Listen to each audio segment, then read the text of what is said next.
What's up, guys? We're back for another edition of Coach's Corner, this time in Vancouver, Canada, with head coach of Whitecaps FC 2, Ricardo Clark. Rico, thank you so much for joining us. Yeah, thanks for having me.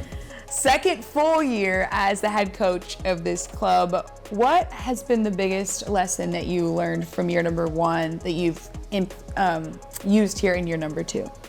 Yeah, I'd say a big lesson is just learning how to manage the second team environment in general, right? Obviously as a coach, you're naturally turning into a leader, and then you're managing your staff, you're managing players, but within the dynamic of a second team, you're managing up and below, if you get what I say. So, so many different unpredictable factors with the second team.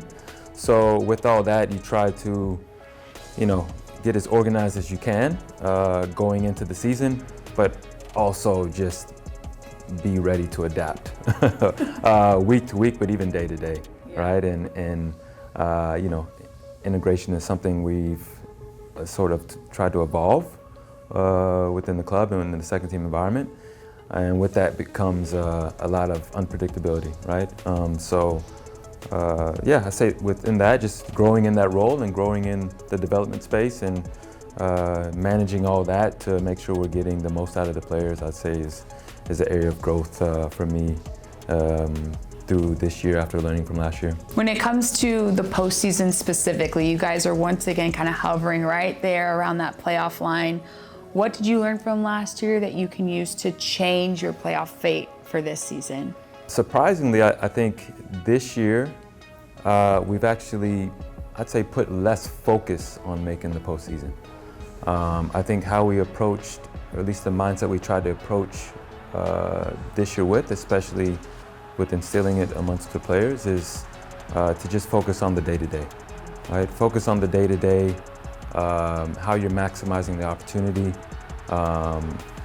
whether you're with the second team, whether you're a second team player with the second team player with the first team for the day, whether you're an academy player with the second team or even first team, just making sure whatever comes about for the day, you're maximizing it, taking advantage of the opportunity and looking to become better within that moment, right, within that day.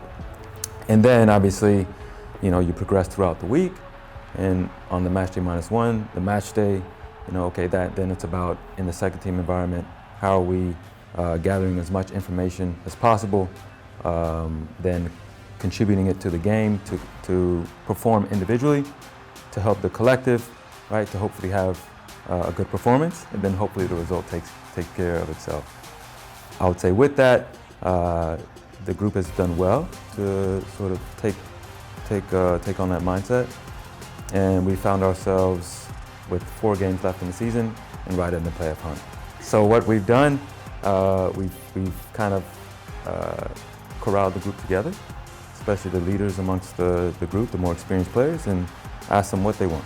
Over these last 5 games, they said they really want to compete to make the playoffs. Okay, so we've set our objectives for the end of the season. We really are taking the approach of having a playoff mindset and making the playoffs this season, and now it's about the action steps within that to hopefully make that happen for the players. As a former player yourself, I'd imagine a lot of that mindset comes from your experience of going through match day -1, match day, having to deal with the ups and downs of the season. What do you find yourself using most from your playing days now as a coach?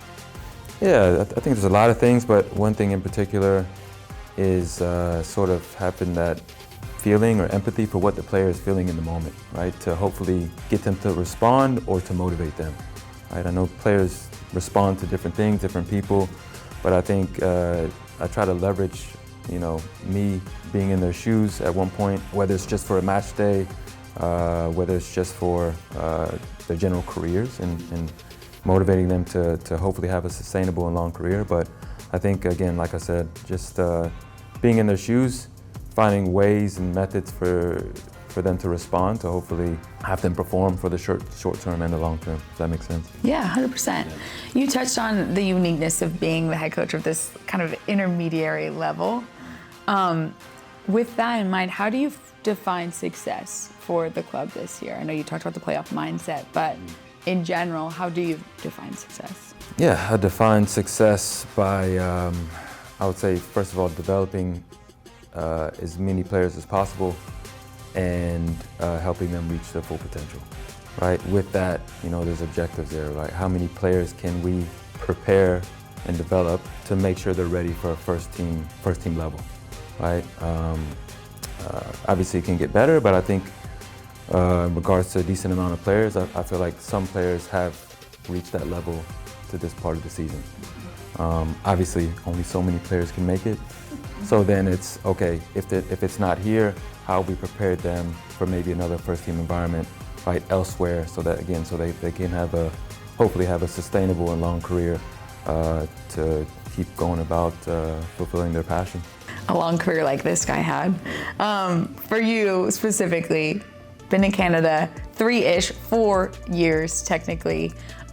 What has been the most surprising thing to you living in a country where you never lived before joining the staff here? Yeah, so it's another good question. I would say on the soccer side, I've learned a lot just in regards to just the environment, the Canadian environment, the player pool, especially in Vancouver, sort of trying to navigate through that environment, if you want to say, and the dynamics within that. I think we've tried to provide as many platforms, high-level platforms for these players to develop in and get challenged in, which is, like I said, a different dynamic than maybe in the US. So we want to move towards providing those opportunities for those players the best we can, right? And I think we've made strides with that. Off the pitch, I would say, man, I need to go on more hikes, right? Vancouver is a beautiful place. There's so much to do outdoors, especially in the summertime. Beautiful climate, beautiful scenery, and it's definitely on my bucket list to really go on a proper hike. I just haven't made the time yet, but everybody gives me crap for not getting out as much as I should. But food is great cafes, great restaurants, great people. So, my family has adapted, my kids have adapted, coming from Houston, Texas, right? Mm-hmm. So they're bought into, Dad, we go over wherever Dad wants so he can fulfill his passion and his dream and his job, right? So that's awesome. How does it feel to have that support? Yeah, it feels awesome. It feels awesome. They're sort of used to it, I want to say, through my playing career and now my coaching career. So I'm happy to have that support and adaptability that the family is able to provide. Well, we're happy to have you in this league. Rico, thank you so much for the time today. Yeah, thank you. Thanks for having me. That does it for this edition of Coach's Corner. Best of luck to the Whitecaps FC2 as they try to make it to the playoffs this year.